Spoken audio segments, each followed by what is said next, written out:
Editora Moderna apresenta. A série especial Nota 10 Enem apresenta o Exame Nacional do Ensino Médio em 5 episódios, cada um a partir de um olhar diferente. O programa revela como o exame entrou na rotina de alunos, pais, professores, diretores, da comunidade e, claro, na organização das próprias escolas. Meu caminho, tô trilhando, às vezes corro, às vezes paro. Escolha aflita de brilho raro, sigo em frente com os meus planos.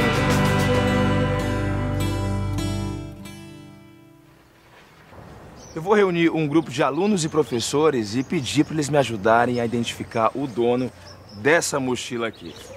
Queria a ajuda de vocês para identificar se essa mochila, com os itens que ela contém, pertence a um aluno ou a um professor. Um livro. Pode ser uma indicação de um professor para um aluno. Ou o aluno realmente gosta dessa matéria, gosta de filosofia, gosta de aprender, de ter mais conhecimento. Eu continuo achando que pode ser de ambos. Acho que é do professor. Tem aqui o jornal da cidade e do dia. Segunda-feira, 7 horas da manhã, página de educação. Deve ser de professor. Eu acho que o veículo hoje do jovem de informação é a internet. Tá aqui, ó. Redes sociais. Estão vendo, né? O equipamento, hoje em dia, acho que poderia ser de um professor ou de um aluno, né? Agora, estar ligado já numa rede social, uma pista aí, isso aqui já tá com cara de mochila de aluno. Isso é o que tinha dentro da mochila. E agora eu lhes pergunto, de quem é essa mochila? De um aluno ou de um professor? No conjunto, ela pode ser de ambos. De ambos, né? Eu acredito que se fosse uma mochila de um professor, teria muito mais livros do que apenas esses dois. Eu, particularmente, acho que é de um professor, assim. Por causa do livro, do jornal, iPad, eu acho que é mais adulto, assim. Qual que é o ponto em comum entre esses dois universos? Os universos são semelhantes. Todo professor já foi aluno. E ele vai continuar sendo. Nós aprendemos e eles aprendem. Então, a partir do momento que há essa união entre os aprendizados, não importa a ferramenta. Nós falamos sim a mesma língua, nós queremos a mesma coisa. Eu quero uma aula melhor, eles querem uma aula melhor. Então, a mochila é a continuação do que a gente é como estudante, que a gente não deixou de ser. A verdade é que essa mochila poderia ser tanto do aluno quanto do professor. Um aluno, por exemplo, que está se preparando para entrar na universidade e precisa cada vez mais se inteirar sobre o mundo e se atualizar. E um professor que estuda, que se conecta às redes, que está ligado às novas tecnologias e se atualiza com as notícias do dia.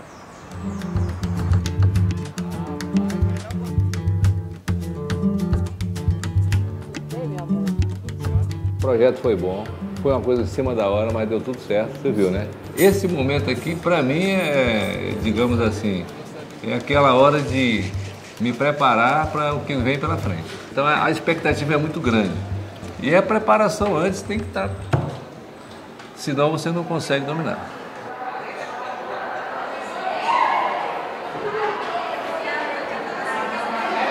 Eu tenho 26 anos nessa escola, como professor, e 3 anos como aluno. Não me considero assim aquele aluno bem inteligente, fora de... Não, nunca fui. Sempre fui muito esforçado. Essa é a turma mais barulhenta. O bom aluno naquela época era aquele que decorava textos imensos de geografia, textos imensos de história, e a prova era cobrado exatamente como se o cara estivesse preparando para ser ator de teatro. Tem um texto pronto. Se aprendia, era um detalhe. Hoje, eu tenho uma certa dificuldade em montar uma prova do estilo do Enem, o que exige muito mais recurso para você montar, né? É um desafio, né? Eu estou montando a minha provinha lá do bimestre já pensando nesse modelo, né? Se daqui uns anos a gente perceber que não é o melhor, muda-se. Porque eu acho que a educação é isso, não pode ficar sempre achando que isso vai ser bom para o resto da vida, né? Aquela palavra mágica, bom dia, né? Bom dia! Perfeito. Essa escola é minha vida, cara. Eu tenho uma relação com isso aqui que como se fosse minha família, é tudo.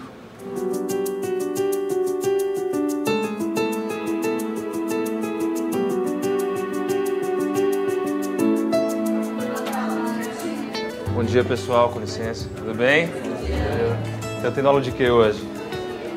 De biologia?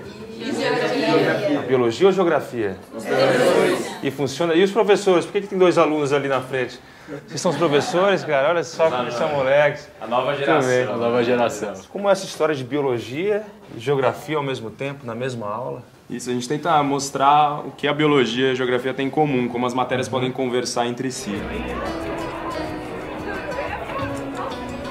No meu tempo de escola, na verdade, eu não costumava estudar muito, né? Tchau, gente! Até o terceiro ano. Terceiro ano, daí eu quis, né, levar um pouco mais a sério. Mas eu não vou dizer que eu era aluno mais aplicado. Eu cobro muito mais dos meus alunos hoje do que eu, de fato, fazia na minha época de escola. Como o André falou, também não fui aplicado, né, enquanto aluno fundamental, mas eu tive sempre um gosto pela disciplina que eu escolhi, né, a disciplina de geografia. No ensino médio eu tive total certeza do que eu queria, mesmo ser um professor de geografia, coisa que eu já tinha ideia nesse ensino fundamental. Eu não olhava como uma disciplina, eu olhava como um mecanismo de entender a realidade. Não só a disciplina de geografia, mas as outras disciplinas acabaram sendo mais interessantes quando eu comecei a entender que elas traziam coisas reais. A escola me ensinou, por exemplo, como a gente se relaciona com as pessoas. A escola me ensinou todos os espaços de liberdade que eu consegui adquirir. A escola a leitura, o saber sempre me foi uma coisa muito prazerosa, né? Eu sou um romântico na essência, para mim a aula é puro amor, eu sempre falo isso. Tá na hora. Então, se eu for falar da escola, a escola se confunde comigo, né? Eu não consigo me ver fora de uma escola, quer dizer, a escola é o ar que eu respiro. Okay.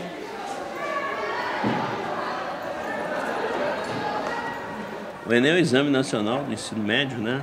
É uma ferramenta que o Estado possui para avaliar, né, como é que vão as coisas nesse nível formativo, né? Bom dia, bom dia, bom dia, bom dia. Qualquer instrumento de avaliação ele tem seus limites, mas pelo menos a gente tem alguma medida, pelo menos a gente está conseguindo, através do Enem, oportunizar algumas situações para um setor social que nunca sonhou em ter essas oportunidades.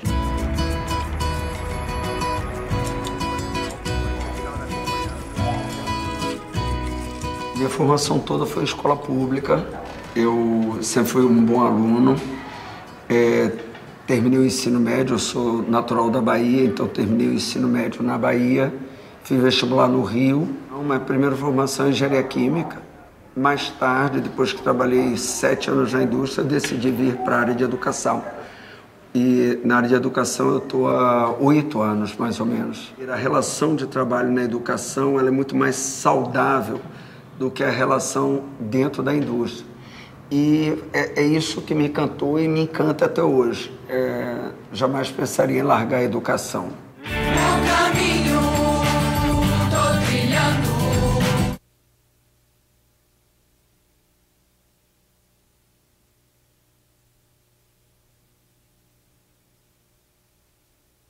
Meu caminho, tô trilhando. O relógio me odeia, passa feito vento. Cursando universidade na capital, a turma da República aceitou o nosso convite para voltar até a sua antiga escola, em São Gonçalo do Amarante, para conversar com alunos que irão fazer o Enem esse ano. É um caminho, tô trilhando. Às vezes corro, às vezes paro. Escolho aflita de brilho raro. Sigo em frente com os meus planos. Bem, Léo, vou te apresentar minha mãe. Ah, é? Tua mãe tá aí? Ela é professora aqui. Ó. Com licença. Tudo bem com a senhora? Tudo bem, como vai? Sou o Léo, muito prazer. Vamos sentar, conversar um pouquinho. A senhora é professora e mãe da Larissa, né, Diana? Isso. Como é esse papel duplo na vida da sua filha?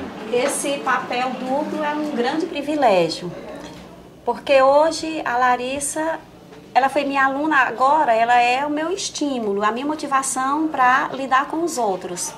Quando um aluno diz que está terminando o terceiro ano e diz, estou terminando os meus estudos, eu digo, não, você está começando os seus estudos. Tem um mundão de estudo pela frente. Bom dia, amados. Bom dia. Nós vamos para o auditório, a aula de produção de texto é lá hoje, viu? Eu sempre gostei muito de estudar, não é? Mas eu parei de estudar no segundo ano, na época era o segundo grau, não é? Naquela época o segundo grau era pago, não é? Só voltei a estudar no ano 2000, onde eu voltei a fazer o terceiro ano. Fui aluna do meu esposo, né, que é professor dessa escola. Fui aluna de muitos professores que hoje são meus colegas, não é? Vocês viram que aqui são dados estatísticos. Eu posso usar dados estatísticos no meu texto? E de lá para cá não parei mais, não é? O sonho da minha vida era ser professora, não é? Pedia isso a Deus quando era criança, brincava de ser professora, brincava de escolinha e hoje ensino de manhã, sou professora de manhã, sou professora de tarde, sou professora de noite. E também sou professora no final de semana, porque a gente é professor também em casa.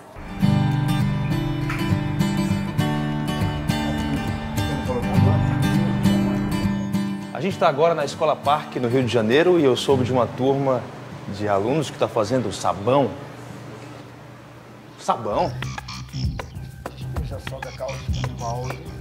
A coisa mais legal do Enem que eu vejo é isso. Eu acho que ela deixa de ser uma preocupação de alguns professores da importância da contextualização e obriga, eu acho que as próprias instituições a pensarem em um projetos pedagógicos que tenham como base essa interdisciplinaridade entre o aprendizado e a vida do aluno lá fora. De que é essa?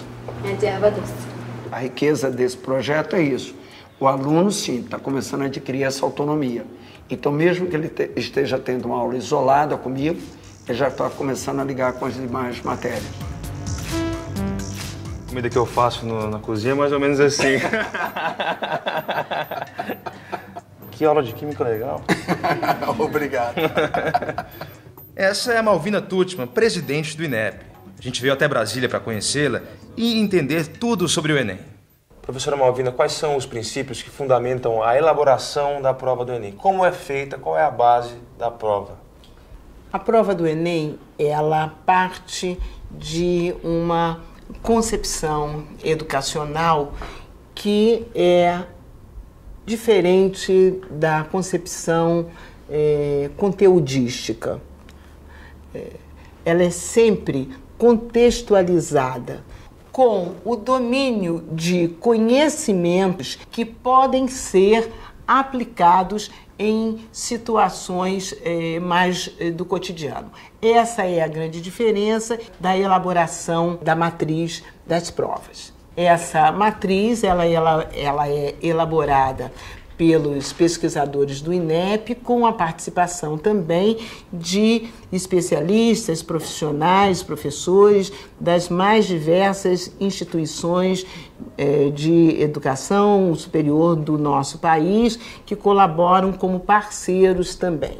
Não só os professores, os profissionais se inscrevem voluntariamente, são selecionados pelo INEP, mas também as instituições, houve uma chamada pública para as instituições públicas do nosso país e as instituições que vão elaborar esses itens a partir, então, das diretrizes colocadas pelo INEP, que já foram discutidas anteriormente por essas próprias instituições. Professora, me explique com as suas palavras o que é o Enem e como os professores podem contribuir para a formação dos alunos e para essa chegada do exame. O Enem, ele é a porta de entrada na universidade para os alunos, né? Por isso, aqui nós trabalhamos as habilidades, competências do Enem. Imagine uma pessoa que domina a norma culta da língua portuguesa, que faz uso da linguagem matemática, artística, científica. Ele vai se mostrar criativo diante de uma situação, problema, não vai ficar perdido. Diria que o Enem, logo no começo, talvez seja porque fosse uma novidade, não só eu, mas a maioria dos professores resistiam. E que é interessante, que a gente resistiu a uma coisa que nem conhecia direito, que os próprios alunos, no início, não estavam nem aí para a prova do Enem, assinavam. Hoje eles já estão vendo que até no mercado de trabalho os currículos têm que apresentar um bom resultado no Enem. E o fato de possibilitar o aluno a cursar uma faculdade particular, se ele for bem, né, a questão das bolsas que aparecem aí. Por exemplo, nós temos um aluno aqui fazendo medicina, né? Ele foi o destaque do Enem passado e ganhou uma bolsa por conta disso. Na época que eu fiz o Enem, né, enfim, lá no terceiro ano, ensino médio, era basicamente uma avaliação do ensino médio mesmo, ali com os conteúdos todos separados, dividido, isso é geografia, isso é biologia e assim por diante. Hoje ele tem um caráter um pouco diferente, que ele já cobra, né, uma leitura muito grande do aluno, ou seja, ele exige, a gente até considera uma avaliação cansativa, porque o aluno fica bastante, né, tempo lendo, pensando, e às vezes a própria resposta está contida no texto, mas por ser um texto longo, vai cansando o aluno, o tempo de prova, os 2 dias, enfim, né, acaba sendo uma coisa extremamente cansativa. Então é bem diferente do que foi na minha época. O Enem supera a ideia de decoreba, de memorização de conteúdos. Ele valoriza a mistura entre as matérias, a chamada interdisciplinaridade e a contextualização de conhecimentos. Eu acho que uma escola atualizada, uma escola que forma para a vida, ela vem adotando metodologias e ferramentas que vão dando ao aluno outras habilidades. A partir daí ele rejeita a decoreba, ele não quer mais alguma coisa que ele tenha que acumular informações, né? Ele precisa tratar a informação, ele precisa dar conta daquela informação. Qual foi o conceito que vocês colocaram aí sobre a questão do coronelismo? O que quer responder? O Enem, não acredito que o Enem tenha feito essa mudança, né? O Enem contribui como instrumento para que o aluno tenha outras práticas do aprender que não seja decoreba. Eu acho que esse é o melhor caminho para a gente olhar o Enem. O projeto é bom, né? Porque vai forçar agora todas as escolas a criar aquela prática da interdisciplinaridade, né? Eu levei o pessoal para o Seringal Cachoeira, não sei se você já ouviu falar. Né? Um grupo de alunos, passamos um dia lá e uma noite. Qual era o objetivo do projeto? Como é que aquela comunidade trabalha a sustentabilidade? Como é que eles fazem o manejo? Isso ao vivo. Entendeu? O aluno vendo aquilo ali. Eles aproveitaram para fotografar, fizeram um documentário, eles fizeram. Inclusive esse garoto que estava conosco, hoje é repórter da TV Acre, né? O Alisson, o nome dele. Quer dizer, ali já estava surgindo um profissional na área de... Quer dizer, são essas coisas que às vezes nos gratificam muito. Essa área de estudo é a Praia do Éden, no Guarujá. A gente vai fazer um estudo de impacto ambiental na praia para a construção de uma pousada. Então a tarefa que vocês vão fazer nesse estudo é a produção de um relatório de impacto ambiental, o famoso RIMA. Bem, já a parte de geografia trabalhará, como eu tinha falado, sobre a questão de um relatório cartográfico sobre a implantação da pousada. Essa ideia de ter uma saída pedagógica para o Guarujá, na verdade, abrange diversas áreas de conhecimento do aluno e ele que tem que ter um papel atuante nisso. Então, para colocar, por exemplo, uma cobertura vegetal no Nossa telhado. Função nisso não é dar respostas, é o contrário. Na verdade, a gente tenta dar perguntas, fornecer problemas e eles têm que sair desse tipo de situação. Usando, né, as ferramentas que ele tem, usando as ferramentas, por exemplo, da internet, pesquisando, usando livros, conversando com outras pessoas, procurando profissionais da área para saber de soluções sobre determinados problemas. Certamente isso é uma coisa que eles vão lembrar quando eles estiverem bem velhinhos. Você lembra daquela saída do Guarujá que a gente foi lá? Isso eles vão lembrar.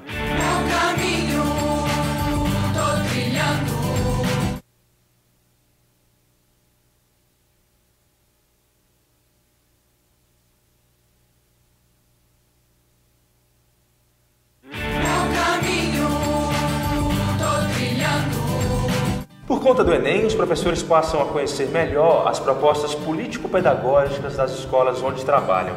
O Enem passa a ser também um fator importante de aprimoramento profissional permanente do professor.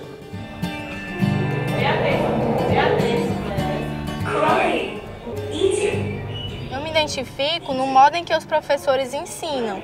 Eles ajudam muito o aluno. Eu tenho uma relação muito próxima com todos os professores. Sempre que tem alguma dúvida, eu vou lá, eu pergunto. Às vezes é fora de horário de aula. Eu vou à tarde na escola, chego lá. Serginho, nosso professor de matemática, Sérgio, eu não consegui fazer isso, me ajuda, me diz como é, onde foi que eu errei.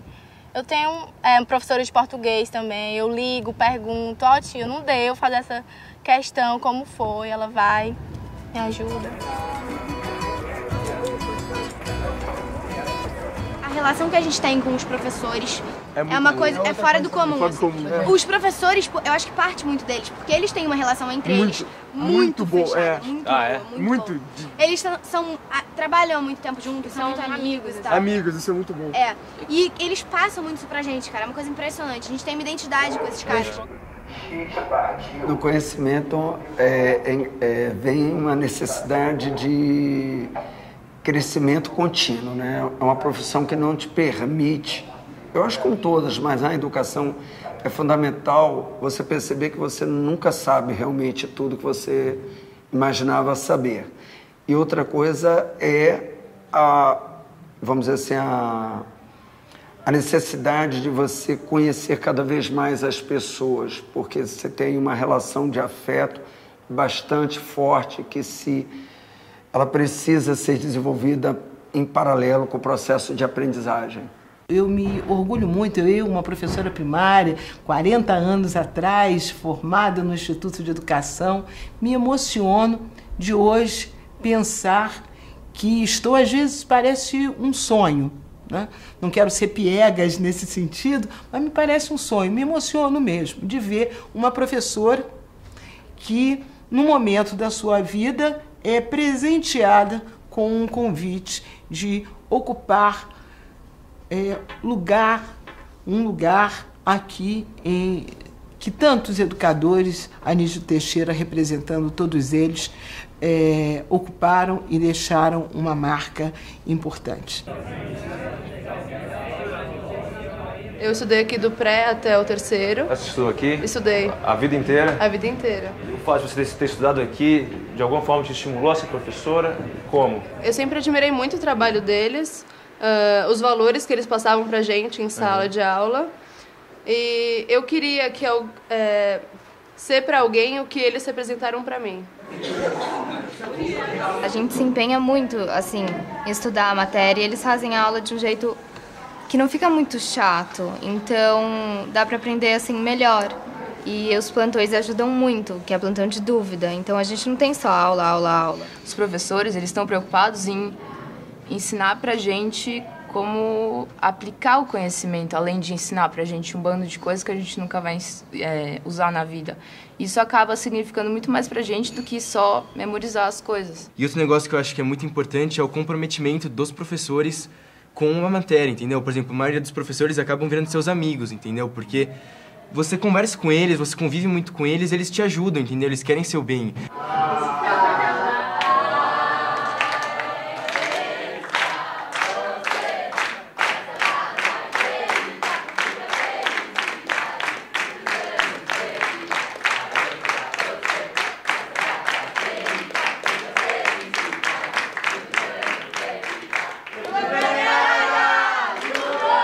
Para entendermos a questão do controle político das oligarquias, a gente precisa entender fundamentalmente o que é o voto de cabresto.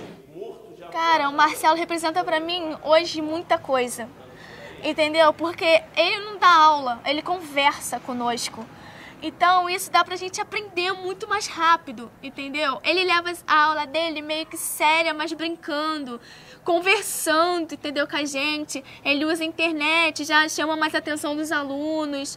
Então o Marcelo, ele é um excelente professor. Eu agora vou buscar, a gente vai buscar aqui na internet, né? Eu acho que a escola ganha um pouco mais de importância na vida dele quando o Enem, que é um instrumento de avaliação, permite a ele ascender mudanças na vida dele. Quando ele consegue perceber que a escola é importante para a prova do Enem, ele começa a olhar o Enem e dizer, não, eu tenho que estudar, essa prova é importante. Se eu não estudar aqui, eu não faço essa prova bacana. Então essa prova pode me permitir algum tipo de mudança. E eu acho que a mudança na vida dele é para isso que a gente trabalha, né? Para mudar a vida dele. Mas para o que ele quer fazer e não para o que eu desejo que ele faça.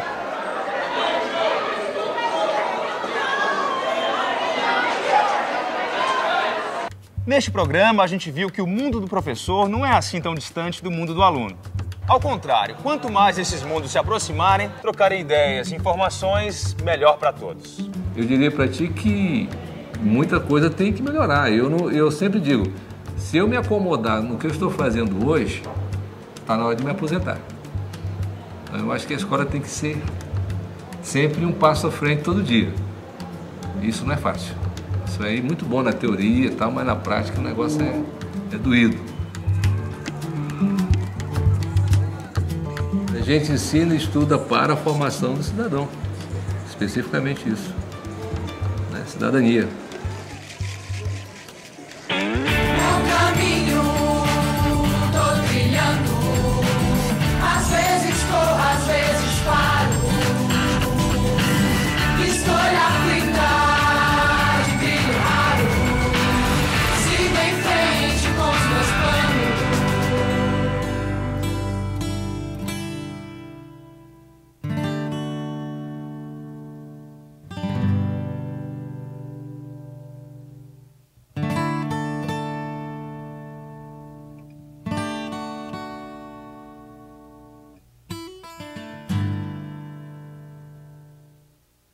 Uma parceria Editora Moderna. Pense e inove, faça educação de valor.